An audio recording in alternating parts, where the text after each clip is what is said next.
ओम शांति। आज 7 अक्टूबर 2025 की मुरली का विश्लेषण और स्वचिंतन बिंदु। पहली पॉइंट है संगम युग की एक्ट, पति से पावन बनने का कार्य। आज की मुरली में बाबा ने स्पष्ट किया है कि याद की यात्रा और संगम युग का पुरुषार्थ सिर्फ इसी समय चलता है, बाकी कल्प में नहीं।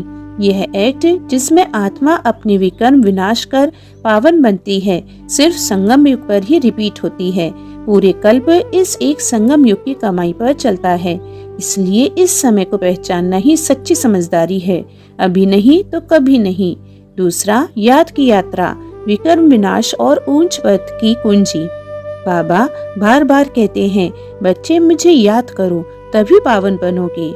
यह याद की यात्रा आत्मा को न केवल शुद्ध करती है, बल्कि हमें राजाई पद दिलाने का साधन भी है।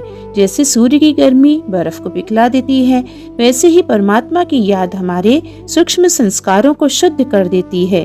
तीसरा, पुरानी दुनिया का अंत, नई दुनिया का आकर्षण। बाबा ने उदाहरण दिया, जैसे कोई पुराना मकान टूटने वाला हो और नया बन रहा हो तो बुद्धि नई की ओर चली जाती है, वैसे ही यह दुख धाम की पुरानी दुनिया अब खत्म होनी है। हमें स्थायी रूप से हमारी नई घर सुख धाम की ओर आकर्षित रहना है। इसलिए बाबा कहते हैं, बुद्धि से इस पुरानी दुनिया को भूलना है।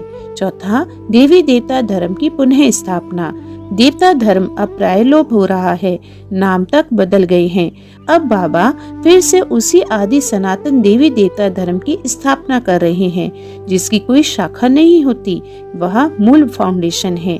यही वह धर्म है जिसमें पवित्रता, सुख, ज्ञान और प्रेम का साम्राज्य होता है।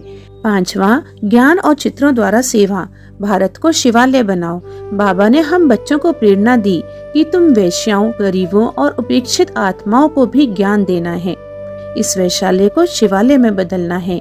आज बाबा ने वरदान दिया है, साक्षी दृष्टा बन, देह अभिमान के रॉयल रूप से मुक्त भव।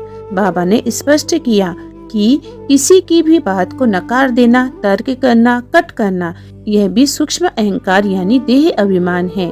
यह सूक्ष्म रूप का अहंकार हमें अलगाव में डालता है, इसलिए हमें साक्षी दृष्टा बनकर ड्रामा को देखने और समझने की शक्ति रखनी चाहिए।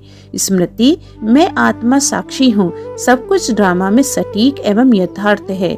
स्वचिंतन बिंदु है, क्या मेरी बुद्धि स्थायी रूप से स्वीट होम और नई दुनिया की स्मृति में है, या पुरानी दुनिया की व्यक्ति, वस्तु या परिस्थिति अब भी मन को खींचते हैं?